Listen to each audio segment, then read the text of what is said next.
పాపములంతని మాన్గును సర్వ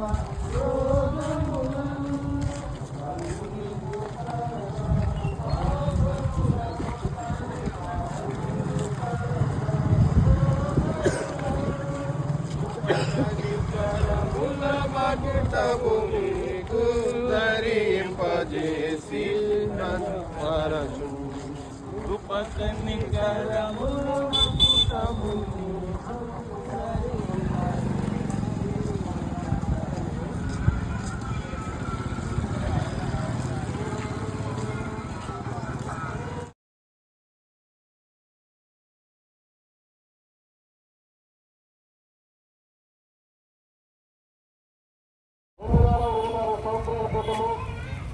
ప్రపంచ నడిబొడ్లు ఉన్నటువంటి బుద్ధహోము అనేటువంటి గ్రామంలో కన్యానగూరు మయం గంట గర్భంలో కొరియర్ గారుగా ఈ లోకంలో యేసుక్రీస్తు ప్రభు వారు ఉద్భవిస్తాడు.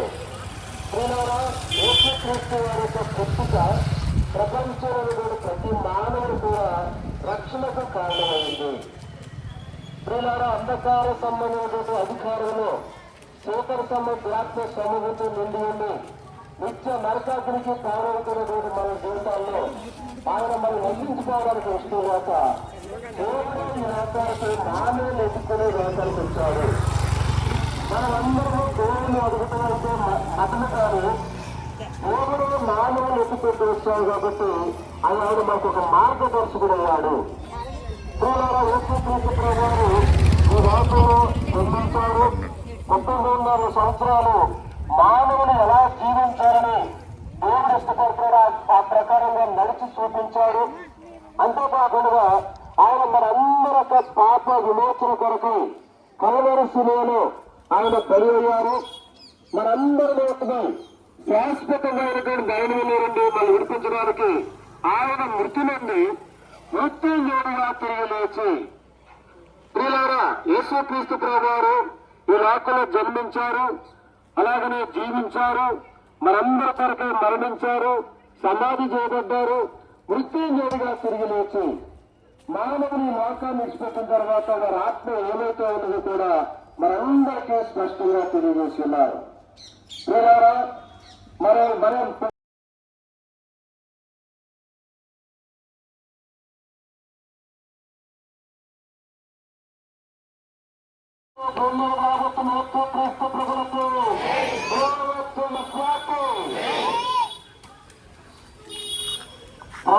యేసుక్రీస్తు యొక్క పరిశుద్ధమైన నామములో ఈ ప్రాంతం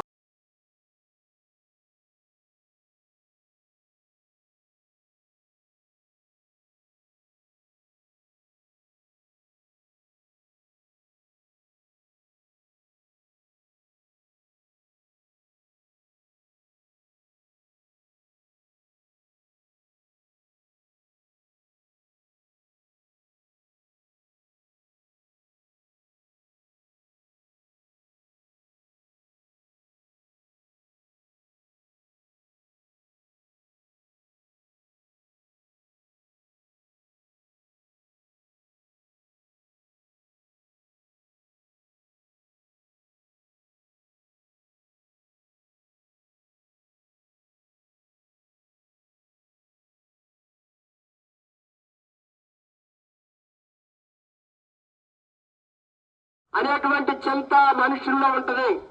అలాగే మానవుడు లోకములో ఏమి సంపాదించుకున్నా, ఎంతమంది రక్త సంబంధికులను కలుగున్నప్పటికీ కూడా ఆ ఆనందము కొంతకాలమే, అది తాత్కాలికమైనది. ఈ లోకము మానవులకు అశాశ్వతమైనదని ప్రియులారా బైబిల్ గ్రంథం సెలవిస్తూ ఉన్నది. అయితే మానవునికి శాశ్వతమైనది, నిత్యమైనటువంటి నివాసము ఈ భూమి మీద లేదని, అది పరలోకము స్వర్గములో ఉన్నదని వేద గ్రంథమైన పరిశుద్ధ గ్రంథం బైబిల్ సెలవిస్తూ ఉన్నది. మానవుడు కూడా తపన పడుతూ ఉన్నాడు, ప్రయాసపడుతూ ఉన్నాడు. ఏదో ఒక విధంగా నేను ఈ లోకాన్ని ముగించిన తర్వాత పరలోకానికి చేరాలనేటువంటి ఆశ మానవుడికి ఉంది. అందుకనే సంపాదించినటువంటి సంపాదనను బట్టి ఆ మనిషి చనిపోతే తక్కిన బంధువులు ప్రియులైనటువంటి వారు ఆ మనిషి యొక్క ఆత్మ కొరకు శాంతి చేకూరాలని అనేకమైనటువంటి ధనాన్ని ఖర్చు పెడుతున్న వారుగా ఉన్నారు.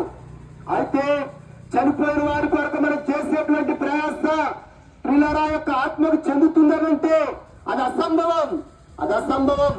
కనుకునే మానవుడు ఈ భూమి మీద సజీవుడిగా ఉండగానే, ఈ బొమ్మలో ప్రాణం ఉండగానే, ఈ కట్టులో జీవం ఉండగానే మానవుడు వెళ్ళవలసినటువంటి స్థానాన్ని అనగా స్థలాన్ని పరలోకాన్ని వెళ్ళటానికి మానవుడు ప్రయాసపడాలి.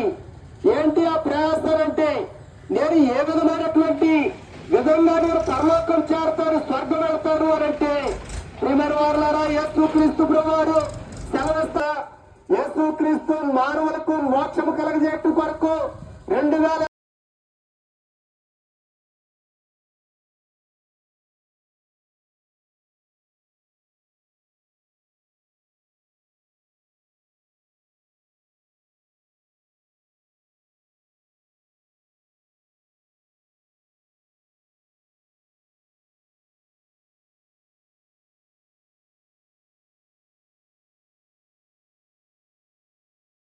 అనుకుంటున్నాము.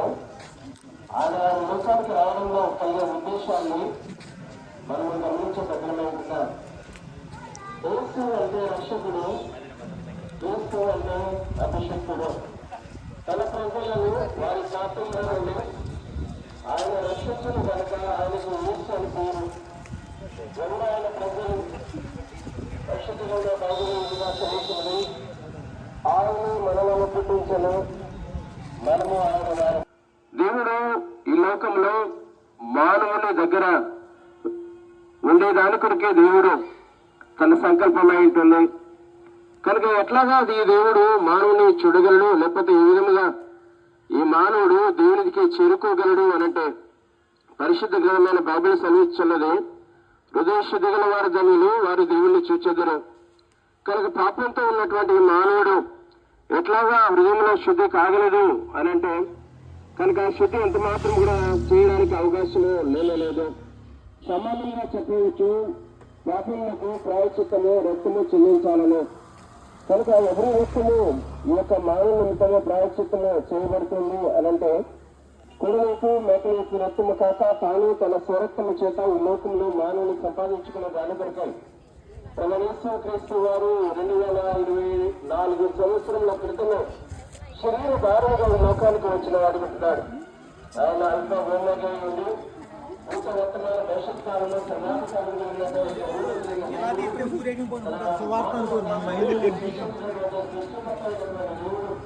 సమస్త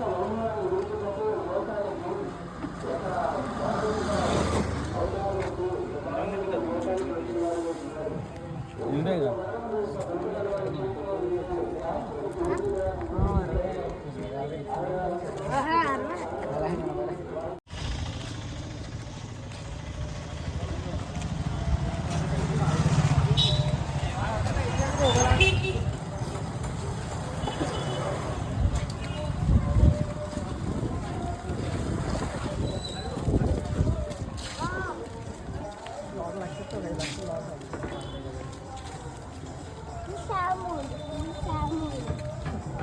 Saman te, pero